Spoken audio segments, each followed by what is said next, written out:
Assalamualaikum warahmatullahi wabarakatuh. Selamat pagi teman-teman semua. Salam sehat. Semoga kita semua sehat selalu. Apa kabar yang ada di rumah? Salam untuk keluarga yang ada di rumah. Baik teman-teman, rekan-rekan mahasiswa, pada sesi hari ini kita membahas topik salah satu aspek terpenting dalam bisnis ataupun nanti dalam Anda merencanakan sebuah bisnis, yaitu kita bahas pemasaran atau marketing . Sebelumnya jangan lupa ngopi kopi ini penting supaya kita santai pagi. Baik, kita tidak lupa sebelum masuk ke materi, ada tujuan pembelajaran, cukup 3 saja.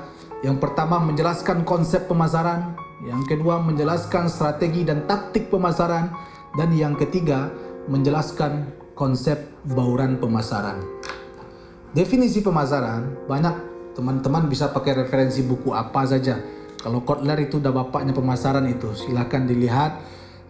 Saya akan pakai satu definisi saja, Kotler dan Land tahun 2007, yang mengatakan pemasaran adalah suatu proses sosial yang dalamnya individu dan kelompok mendapatkan apa yang mereka butuhkan dan inginkan dengan menciptakan, menawarkan, dan secara bebas mempertukarkan produk yang bernilai dengan pihak lain.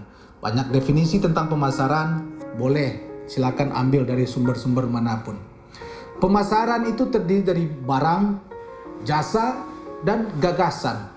Pemasaran barang konsumsi atau consumer goods, yaitu produk yang dibeli untuk penggunaan pribadi. Misalnya nih teman-teman, rekan-rekan beli Indomie atau beli apapun lah produk di minimarket, dikonsumsi sendiri, itu namanya consumer goods . Pemasaran barang industri, industrial goods, yaitu produk yang digunakan oleh perusahaan untuk memproduksi produk lain. Pemasaran pada jasa atau servis, yaitu produk yang tidak nyata seperti waktu dan keahlian atau aktivitas yang tidak dapat dibeli. Selanjutnya ada pemasaran gagasan. Kita masuk ke strategi pemasaran. Strategi apa yang perlu kita miliki dan adopsi? Satu, ada namanya strategi penetrasi pasar. Terus ada strategi pengembangan pasar. Ada strategi pengembangan produk dan ada strategi segmentasi pasar. Kita bahas segmentasi, targeting, dan positioning, atau lebih dikenal dengan istilah STP. Segmentasi itu membagi atau mengelompokkan pasar ke dalam beberapa segmen. Kalau kita bahas targeting memilih satu atau lebih segmen pasar yang dijadikan target pasar. Selanjutnya positioning. Apa yang dimaksud dengan positioning? Upaya mengkomunikasikan konsep produk agar masuk ke dalam benak konsumen. Saya yakin rekan-rekan mahasiswa sudah tahu nih. Dengan contohnya, nanti silakan dibuat di kolom chat apa saja contoh segmentasi, apa contoh targeting, dan apa contoh positioning berdasarkan definisi yang sudah ada dan apa definisi yang sudah saya sampaikan. Masuk kita ke taktik pemasaran. Ada diferensiasi, ada bauran pemasaran, dan ada penjualan. Diferensiasi itu terdiri dari produk, service, people, image. Kalau bauran pemasaran kita lebih dikenal dengan 4P . Ada product, price, place, and promotion . Semakin hari semakin berkembang ilmu . Nanti sudah sampai ke 12P, nanti silakan dipelajari. Terus ada penjualan, feature selling, benefit selling, solution selling .